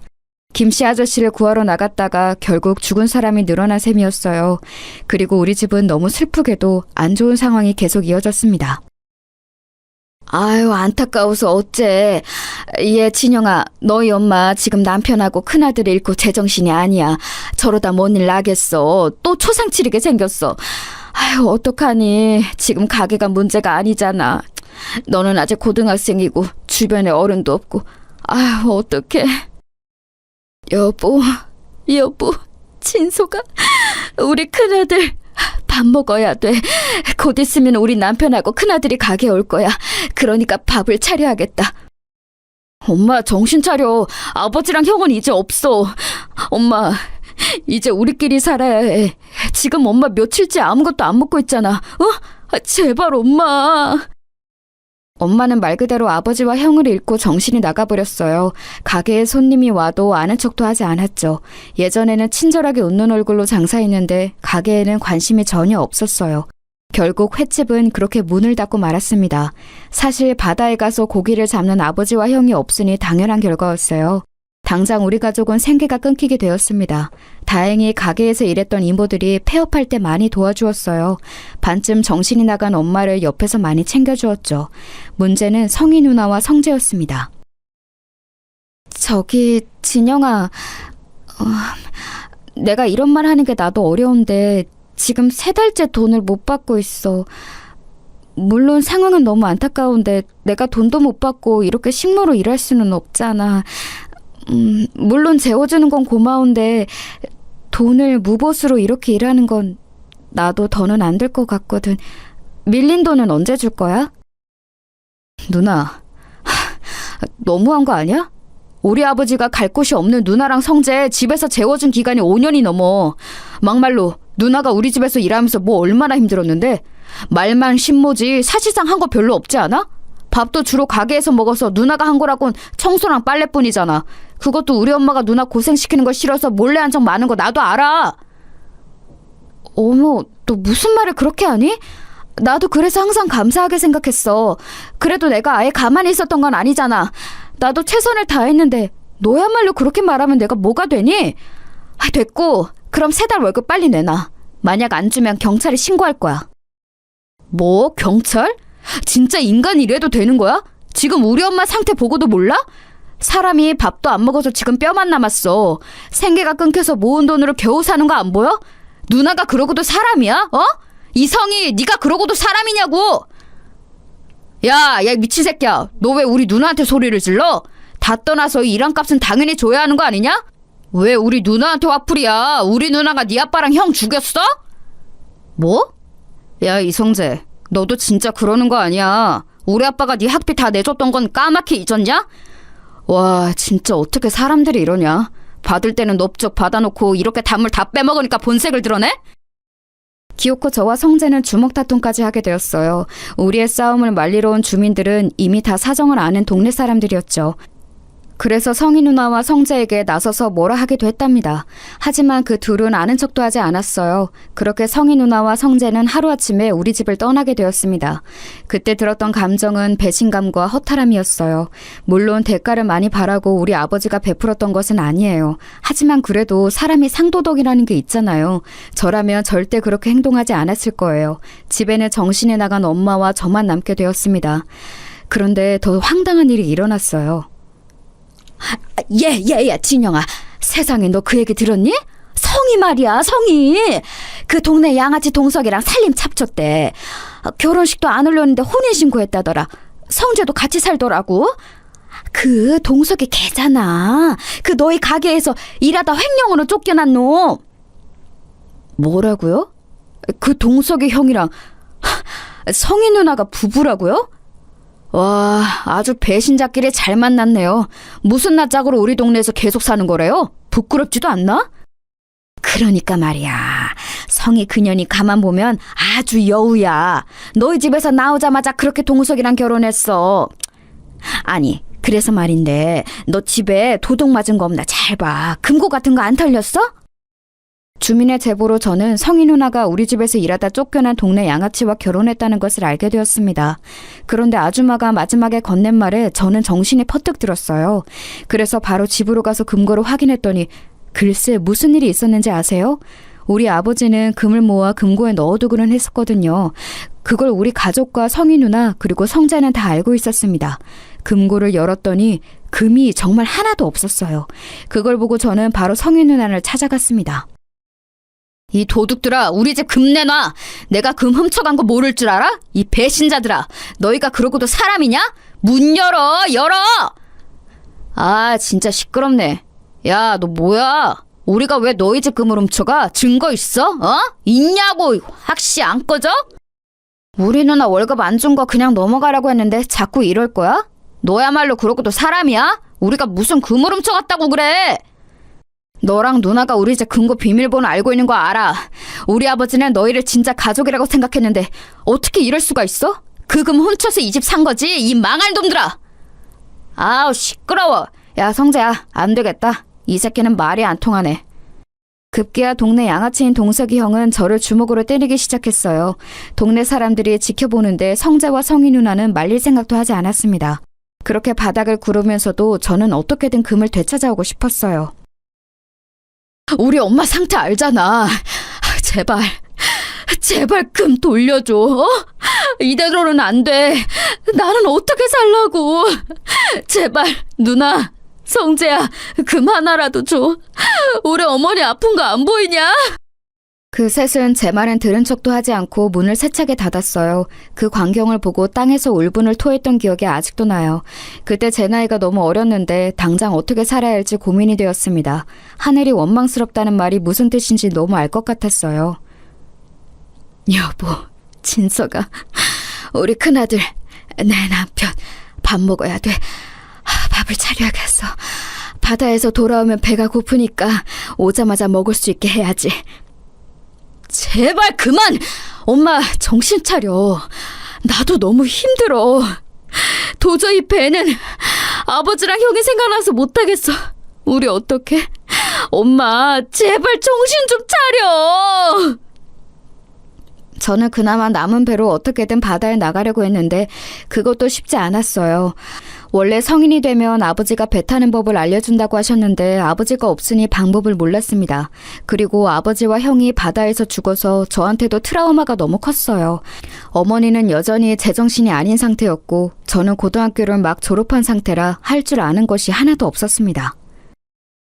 진영아, 이 배 팔면 너 이제 재산은 있니? 금도 다 도둑 맞았다며. 진짜 성이랑 성재 그놈들 그러는 거 아니다. 동석이야 뭐 원래 양아치니까 그렇다고 쳐도 성이 남매는 그러면 안 되는 거야. 이 배가 마지막 재산이에요. 그동안 모아놓았던 돈도 다 쓰고 남은 게 없습니다. 우리 가족이 대대손손 목숨처럼 귀하게 여긴 배라 아까운데 제가 트라우마 때문에 바다로 나갈 수가 없어요. 아시잖아요. 우리 어머니 제가 바다 근처만 가도 거품 물고 쓰러지세요. 아유, 그러니까 말이야. 내가 진짜 안타깝다. 그래서 평균보다 더 돈 주는 거야. 마음 단단히 먹고 힘내라. 응? 너도 이제 성인이니까 할 수 있는 일을 찾아봐. 그래야죠. 그런데 어머니 상태가 저러니까 제가 마음 놓고 일할 수가 없어요. 지금도 잠드신 거 보고 겨우 나온 거예요. 아무튼 배 사주셔서 감사합니다. 이 은혜 잊지 않을게요. 저는 결국 남아있던 배도 모두 팔았어요. 그렇게 동네에서 제일 잘 살던 우리 집은 한순간에 동정을 받는 처지가 되었습니다. 가장 슬펐던 것은 그래도 누구를 탓할 수가 없다는 점이었어요. 아버지와 형의 선택으로 그렇게 되었잖아요. 만약 저 혼자였으면 어디 공장이라도 들어갔을 텐데 어머니가 있어서 일단 급한 대로 집 근처 시장에 취업했습니다. 진영아, 너희 아버지가 생전에 우리 집을 많이 도와주셨어. 내가 그 은혜를 어떻게 모른 척을 하겠니? 우리 집에서 일하면서 어머니 모셔라. 그런데 우리도 형편이 좋지는 않아서 많은 돈을 줄 수는 없어. 이해하지? 그럼요. 저는 이렇게 일할 수 있다는 것 자체가 좋아요. 사장님 아니었으면 누가 저를 직원으로 고용하겠어요. 감사합니다. 저 그럼 운전해서 배달 다녀올게요. 시장 안에 있는 백반집에 취업한 저는 주로 배달 일을 시작했어요. 돈을 많이 벌지는 못했지만 그래도 어머니를 혼자 모시고 살기에 나쁘지는 않았습니다. 그래도 이때는 어머니가 간간히 정신이 돌아오긴 했었어요. 진영아, 엄마가 살아있어서 미안해. 우리 작은 아들한테 짐이 되는 게 너무 슬프다. 내가 그날 아버지랑 큰아들을 더 심하게 말렸어야 해. 대가가 너무 커서 괴로워. 모은 재산도 다 날리고 이게 사는 거니? 우리 아들 결혼은 할 수 있을까? 엄마, 지나간 일에 너무 마음 쓰지 마. 내가 어떻게든 엄마 책임질 거니까 마음 편하게 먹어. 엄마가 가끔 이렇게 정상적일 때 내가 얼마나 기쁜지 알아? 결혼은 괜찮은 사람이 나타나면 하겠지. 엄마는 정신이 돌아올 때 늘 제 미래에 관해 걱정하셨어요. 특히 제가 과연 결혼은 할 수 있을까 걱정하셨죠. 정말 다행히 저는 일하면서 같이 가게에서 일하던 여자 직원과 눈이 맞았습니다. 저보다 1살 많은 누나였는데 고등학교를 졸업하고 집안 형편이 좋지 않아 바로 일을 시작했다고 하더라고요. 그 누나도 아버지가 안 계셔서 공통점이 있어서 급속도로 가까워졌습니다. 그리고 자연스럽게 연애를 시작했고 제가 군대에 다녀오고 그 이후에 결혼하게 되었어요. 여보, 이거 먹고 나가. 그래도 사람이 먹고 살려고 일하는 건데 밥은 먹어야지? 이따 내가 어머니 모시고 병원 다녀올게. 오늘도 힘내고 파이팅이야. 고마워. 나는 진짜 한동안 슬픔에 빠져 살았는데 당신을 만나고 처음 웃게 됐어. 내가 군대 갔을 때도 우리 엄마를 본인 엄마처럼 돌봐주고 결혼하고도 이렇게 지극정성이잖아. 돌아가신 아버지와 형이 당신을 하늘에서 보내준 것 같아. 나도 당신한테 고마워. 결혼하고 계속 꾸준히 일하면서 돈을 벌잖아. 종일 일하면 체력적으로 많이 지치고 힘들 텐데 전혀 티를 내지 않아서 인간 대 인간으로 대단하다고 생각해. 우리 아이 태어나면 더 열심히 서로 의지하고 살자. 당연하지. 당신이 임신했다는 소식을 듣고 나는 더 열심히 살기로 했어. 아무튼 나는 당신이 없었다면 이렇게 사업을 시작하지도 못했을 거야. 고마워. 그럼 나 진짜 다녀올게. 결혼 후 저는 인생이 잘 풀리기 시작했어요. 일하던 백반집을 그만두고 저는 새로 유통업을 시작했습니다. 그동안 모았던 돈으로 트럭 하나를 구했어요. 그리고 그걸로 우리 지역과 근처 도시를 다니며 배송하며 돈을 벌기 시작했습니다. 그런데 그 일이 생각보다 더 잘 되기 시작했어요. 아내는 집에서 우리 어머니와 장모님을 함께 모셨습니다. 어차피 각자 어머니들이 혼자 계시던 상황이라 그런 결정을 내렸죠. 다행히 장모님은 정신이 멀쩡하셨어요. 야, 잘 나간다? 한동안 얼굴이 죽상이더니 이제 좀 숨통이 트이냐? 요즘 트럭 몰고 다니던데 일감 많아 보이더라. 우리 가게랑도 거래할래? 너는 인간이면 나한테 말 걸지 말아라. 나는 너희 누나랑 너랑 할 말이 없다. 내가 왜 너희 가게랑 거래를 해? 훔쳐간 금이나 내놔라. 증거 있냐고. 증거도 없으면서 금을 내놓으라고 하면 뭐라고 답해야 하냐? 우리 가게가 시장에서 그래도 2번째로 큰 가게잖냐. 혹시라도 일감 끊기면 말해라. 내가 그래도 예정이 있어서 인심 써줄게. 아, 우리 매형이 안 된다고 하려나? 또 찾아왔다고 우리 매형한테 두들겨 맞으면 어떡해. 그때는 나도 가만히 있지 않을 거야. 너희 누나는 결혼할 사람이 없어서 동네 양아치랑 결혼하냐? 아무튼 시비 걸지 마라. 또 이러면 경찰에 신고할 거야. 경찰? 경찰? 해! 하라고! 참나, 네가 그러면 내가 무서워할 줄 알았냐? 등신. 제가 하는 사업이 커지면서 저는 시장 안의 상인들과 무척 가까워졌어요. 다른 곳들은 다 괜찮았습니다. 특히 아버지와 안면이 있던 분들은 오히려 저랑 더 거래하려고 난리였죠. 문제는 성재와 성희 누나의 가게였어요. 성희 누나는 결혼하고 바로 시장에 생선을 파는 가게를 열었습니다. 동석이 형과 성재와 같이 일하는 가게였는데 규모가 꽤 컸어요. 쟤네 돈 없어서 너희 집에서 얹혀 산 거 누가 모르냐고. 그거 딱 봐도 너희 집 금 훔쳐서 열은 거잖아. 저렇게 살면 안 돼. 하늘이 다 보고 있다고. 그냥 이제는 저도 무시하고 있어요. 아니라고 잡아떼는 것 보면 인간이 어떻게 저럴까 궁금하기도 하더라고요. 저 대신 화내주셔서 감사해요. 삼촌, 그럼 저 배달 다녀올게요. 그래도 동네 토박이라 제 편을 들어주는 분들이 많아 다행이었습니다. 그리고 저는 쉬는 날도 없이 일했어요. 제가 책임져야 하는 가족이 많았으니 당연한 선택이었습니다. 장모님과 우리 어머니 그리고 아내와 곧 태어날 아이까지 전부 다 제 책임이었거든요. 다행히 이렇게 열심히 사는 모습을 보고 사장님들도 일감을 더 주려고 하셨어요. 사업의 규모가 확장되는 시기에 아내는 출산을 하게 되었습니다. 한서방, 가서 잠을 좀 자. 이따 새벽에 또 배송 가야 한다고 하지 않았어? 아이들은 내가 돌볼 테니 가서 눈이라도 붙여. 아우, 이 사람아, 그러다 쓰러져. 아이들이 예쁜 것은 알겠는데 그래도 본인 몸을 잘 돌봐야 해. 장모님 깨셨어요? 저도 좋아서 이러는 거예요. 우리 아이들 너무 예쁘지 않아요? 아내가 힘들까봐 깨는 게 싫어서 몰래 나와 있었어요. 쌍둥이 얼굴을 보고 있으면 하나도 힘들지 않아요. 피로가 아예 느껴지지 않아서 저도 신기해요. 자네 덕분에 우리 딸도 나도 사돈댁도 잘 살잖아. 그래도 누가 뭐래도 건강이 제일 우선이야. 알지? 몸 챙겨가면서 일해. 내가 오늘 시장 가서 재료 사서 닭백숙을 해놓을 테니 와서 먹어. 와, 장모님 감사해요. 힘드실 텐데 매번 우리 엄마랑 말동무도 해주시고 제가 오히려 복 받았다고 생각해요. 무려 아내는 쌍둥이를 낳았어요. 쌍둥이라 제 어깨 위에 짐은 2배였지만 행복도 2배였어요. 아무리 잠을 못 자고 일하고 밥을 못 먹으며 일해도 쌍둥이들만 생각하면 행복했습니다. 열심히 일한 덕분에 날이 갈수록 바빠졌는데 그것조차 뿌듯했어요. 하지만 하늘도 참 무심하더라고요. 이렇게 잘 나가던 저는 한순간에 또 바닥을 치게 되었어요. 사장님, 나도 힘들어. 우리도 죽겠다고. 나도 배송할 게 있으면 당연히 한 사장한테 주지. 지금 경기가 안 좋아도 너무 안 좋잖아. IMF 터진 거 봤지? 우리만 이런 게 아니야. 어떡하죠?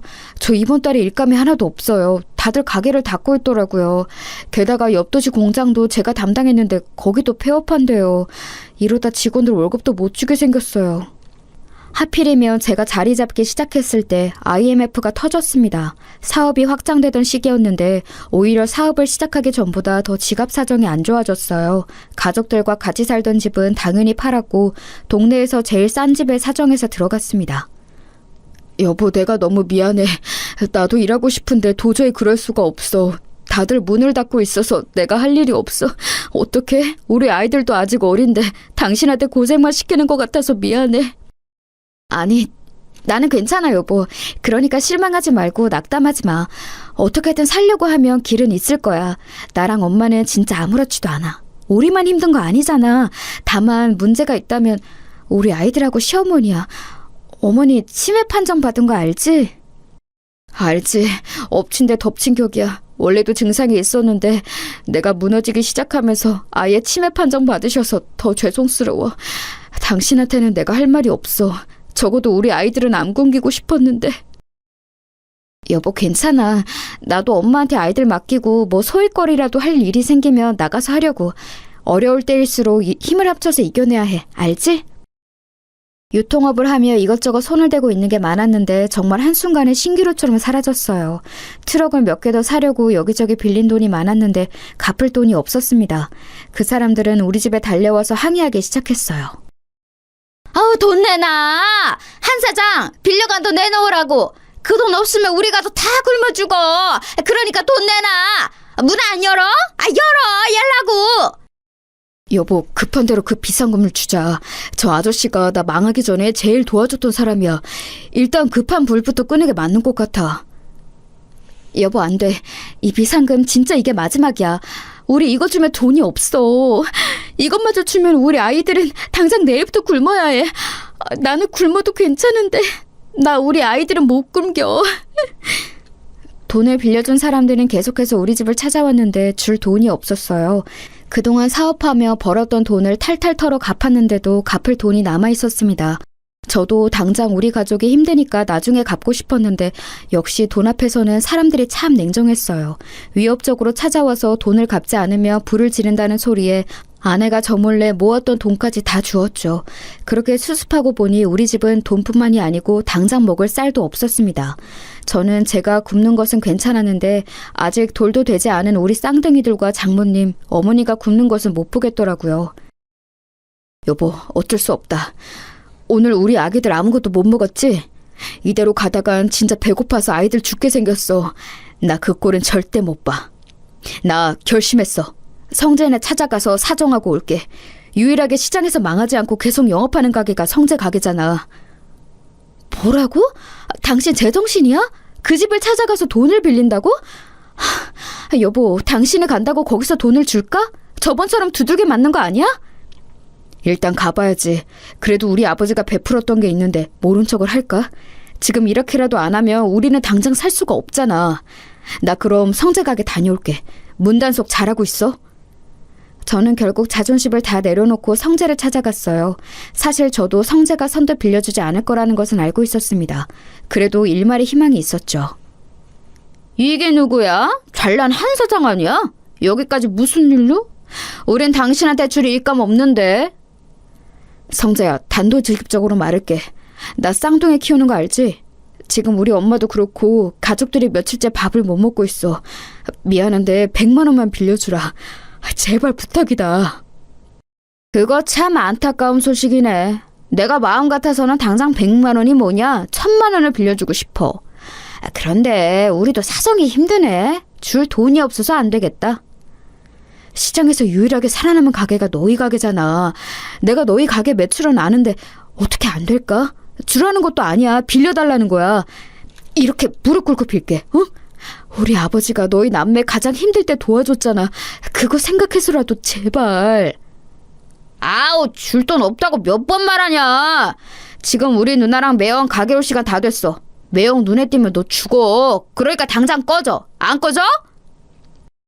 성재는 제가 무릎 꿇고 울면서 빌어도 돈을 절대 빌려주지 않았어요. 저는 하지만 물러설 수가 없었습니다. 이미 자존심을 내려놓은 지 오래였어요. 집에 돈을 들고 가지 않으면 당장 가족들이 죽게 생겼으니 성재의 바지가랑이를 붙잡았습니다. 성재야, 제발, 우리 집에서 너한테 해줬던 거 기억 안 나? 그거 생각해서라도 쌀이라도 조금 주면 안 되겠냐? 내가 이렇게 부탁할게, 제발.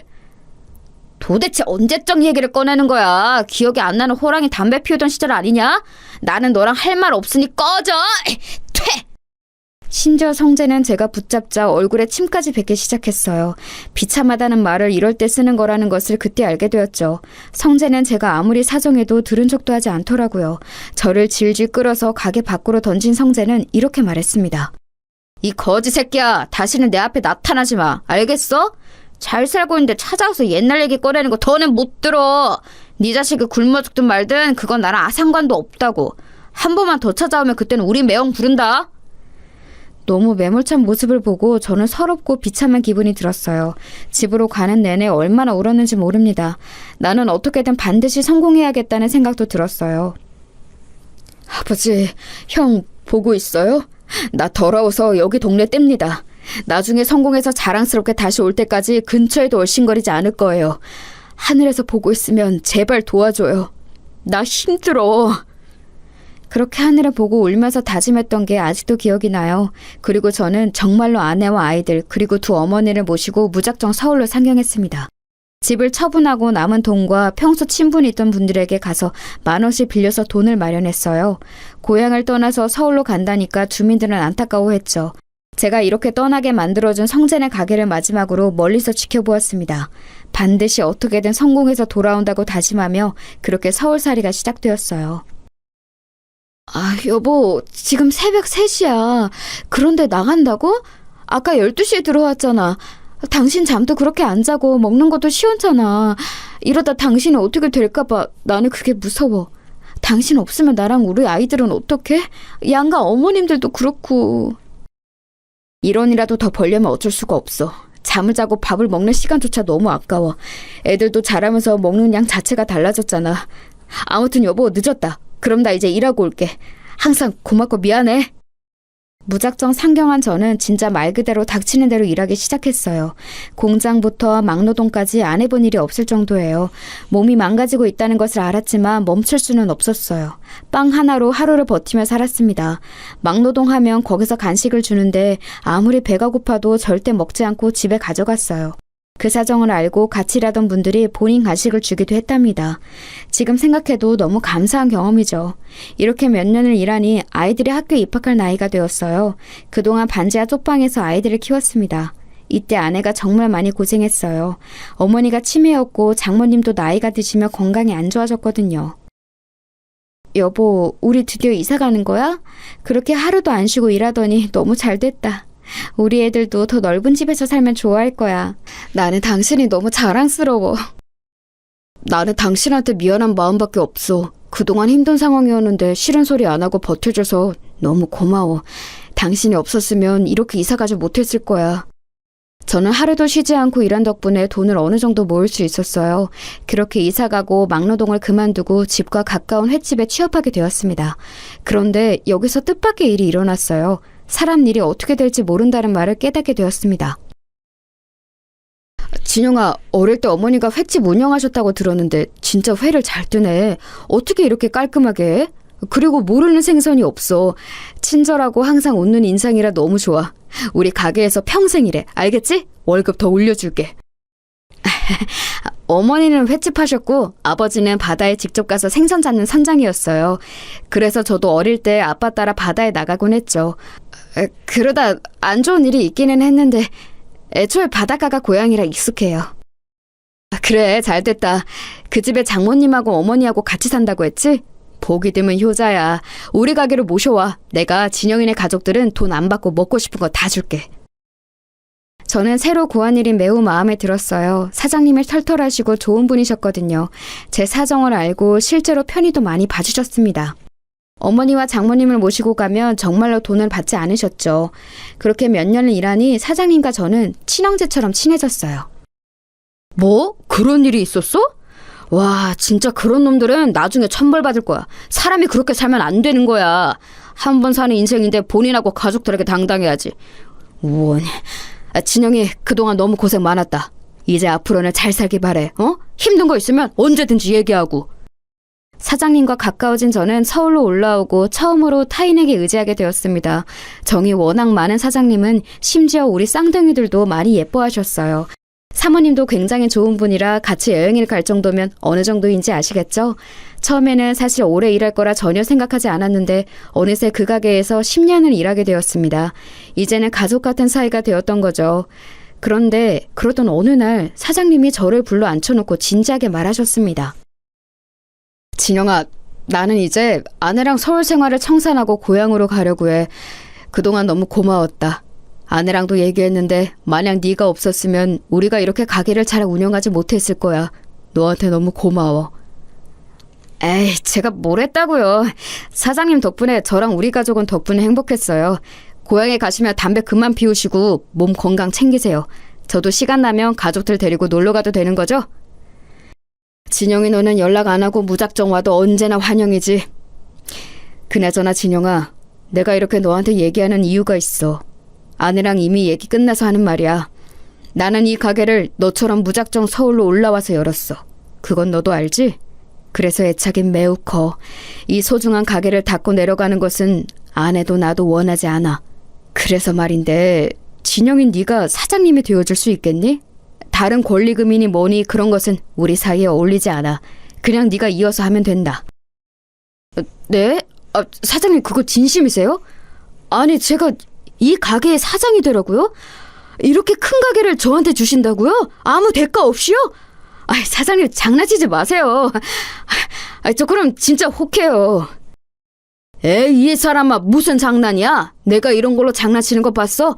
우리 아들은 미국으로 가 있어서 물려줄 사람이 없어. 그리고 진심으로 네가 없었으면 우리 가게가 이렇게 매출이 나왔겠니? 자, 그럼 이제 이 가게의 주인은 너야. 한 사장, 우리 가게를 부탁한다. 사장님은 서울 생활을 정리하고 사모님과 고향으로 내려가시게 되었어요. 그러면서 저한테 무려 그 큰 가게를 물려준다고 말씀하셨습니다. 저는 그 말을 듣고 너무 놀랐어요. 왜냐하면 사실 식당은 규모가 매우 컸거든요. 그냥 흔한 동네 횟집으로 시작했는데 같이 열심히 일하며 유명해지기 시작했죠. 그러면서 가게는 점점 터가 좋은 곳으로 옮겼고 규모도 확장해서 직원 수도 늘어났었어요. 그런 가게를 저한테 넘기신다고 하니 어안이 벙벙했습니다. 어머어머, 그게 정말이야? 세상에 너무 잘됐다. 당신 그렇게 열심히 일하더니 좋은 일이 생길 줄 알았어. 축하해. 이제 애들도 어느 정도 컸으니까 나도 가게 나가서 일 도울게. 아유, 한서방 고생 많았어. 아이들은 내가 집에서 돌볼 테니까 열심히 일해, 응? 그리고 항상 고마워. 혼자 얼마나 고생하는지 너무 잘 알아. 아니에요. 장모님이랑 아내한테는 늘 고맙죠. 치매인 우리 엄마도 돌봐주시고. 아무튼 이제 제 가게니까 전보다 더 열심히 일하려고요. 제가 어떻게든 끝까지 책임진다고 했던 거 기억하시죠? 장모님, 조금만 더 믿어주세요.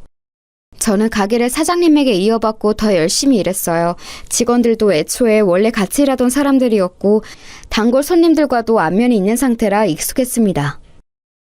사장님 바뀌고 어째더 반찬이 맛있어졌어. 사모님 손맛인가? 예전에도 맛있었는데 지금은 다른 가게를 못 갈 정도잖아. 이제 더 잘 될 일만 남았네. 사장님은 초심만 안 잃으면 돼. 제가 사장이 되자 아내가 나와서 반찬도 만들고 더 정성껏 손님들을 대접했어요. 그러니까 손님이 오히려 예전보다 훨씬 늘어서 대기하는 사람까지 생길 정도였습니다. 너무 바빠서 직원도 몇 명이나 더 채용했는지 모릅니다. 그렇게 10년을 더 일했어요. 가게는 2, 3호 점까지 낼 정도로 잘 되고 있습니다. 물론 좋은 일만 있던 것은 아니에요. 치매에 걸리셨던 어머니가 돌아가셨습니다. 어머니는 놀랍게도 돌아가시기 직전에 잠깐 정신을 차리셨어요. 그리고 저한테 말씀하셨죠. 진영아, 고생 많았어. 내 아들, 엄마는 이제 여기까지야. 우리 아들 미안해. 엄마는 아빠랑 네 형을 보러 갈게. 엄마 죽으면 우리 고향에 묻어줄래? 아빠 옆에 잠들고 싶어. 엄마 걱정하지 말아요. 엄마도 그동안 사느라 고생 많았어. 이제 하늘에서는 편안하게 있어. 아버지랑 형한테 안부 전해줘요. 엄마는 그래도 마지막에 가실 때는 편안하게 가셨어요. 그리고 저는 엄마의 유언을 들어주기 위해 고향을 떠난 이후 처음으로 다시 방문하게 되었습니다. 10년이 지나고 다시 간 고향은 세월이 흘러도 변함없었어요. 오랜만에 보는 반가운 얼굴도 많았답니다. 아이고, 이게 누구야? 아니, 너 진영이 아니냐? 웬일이야? 서울 가더니 성공했나 보네? 이야, 얼굴이 아주 좋아졌어. 누가 보면 몰라보겠어. 진영아, 그동안 어떻게 살았니? 세상에. 아저씨, 그동안 잘 지내셨어요? 저 지금 서울에서 횟집하고 있어요. 장사가 생각보다 잘 되어서 다행이에요. 아저씨는 그대로네요. 저 서울 갈 때 빌려주신 돈 갚으려고요. 너무 늦게 와서 죄송해요. 아, 그때 그 돈? 아니야, 나는 10만 원을 줬는데 1,000만 원을 돌려주네. 아이고, 고맙다. 진영이 너 떠나고 여기는 한동안 말이 많았어. 성재네도 지금 망해서 여기저기 돈 빌리고 다녀. 그리고 그 동석이 그 놈이 성이랑 이혼했어. 20년이 지났으니 당연히 이자까지 줘야죠. 그때 아저씨가 저한테 돈 안 주셨으면 저 서울 갈 차비도 없었어요. 아직도 감사하게 생각하고 있어요. 어머니도 돌아가시기 전에 아저씨 얘기를 했을 정도로 감사해요. 내려오며 성재랑 성희 누나가 궁금했던 것은 사실이랍니다. 어머니를 묻어주러 오며 머릿속엔 성재가 가득했죠. 그래도 제가 성공한 상태로 내려가서 참 다행이라고 생각했는데 뜻밖의 말을 듣게 되었습니다. 그런데 그놈들이 평판이 워낙 안 좋았어야지. 돈을 빌리러 다녀도 다들 모른 척 하더라. 그놈이 나한테도 와서 돈을 빌렸는데 걔한테는 1원도 주기 싫더라고. 역시 그렇게 못된 마음으로 살면 반드시 벌을 받게 되어 있어. 동네 주민들의 제보를 듣고 저는 입가에 미소가 걸리기 시작했어요. 배신당하고 서러움과 괘씸함에 잠을 못 잤던 지난 날들이 생각나기 시작했죠. 쌀을 살 돈이 없어서 울며 사정했던 날이 아직도 생생하거든요. 그런데 20년이 지난 지금 완전히 처지가 바뀌었잖아요. 일단 어머니 유골을 묻어주는 게 우선이라 잠시 성재는 생각하지 않고 있었습니다. 고향이라 워낙 반가운 얼굴이 많아 여기저기 인사하고 마침내 마지막 날이 되었어요.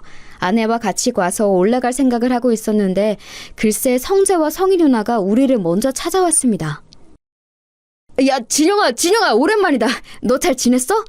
야, 내가 너 얼마나 보고 싶었는지 알아? 얼굴 완전 좋아졌다. 잘 지내는 거 보니까 좋다, 야. 진영아, 너 잘 나가는 사장님이라며? 얘기 듣고 왔어. 다름이 아니라 혹시 우리한테 돈 조금 빌려줄 수 있어? 예정을 생각해서라도 어떻게 안 될까? 누나는 양심도 없다. 20년 만에 봤는데 대뜸 돈을 달라고? 진짜 이 사람들은 변하지를 않네? 내가 그렇게 돈 빌려달라고 무릎 꿇고 빌 때는 침까지 뱉었으면서 뭐?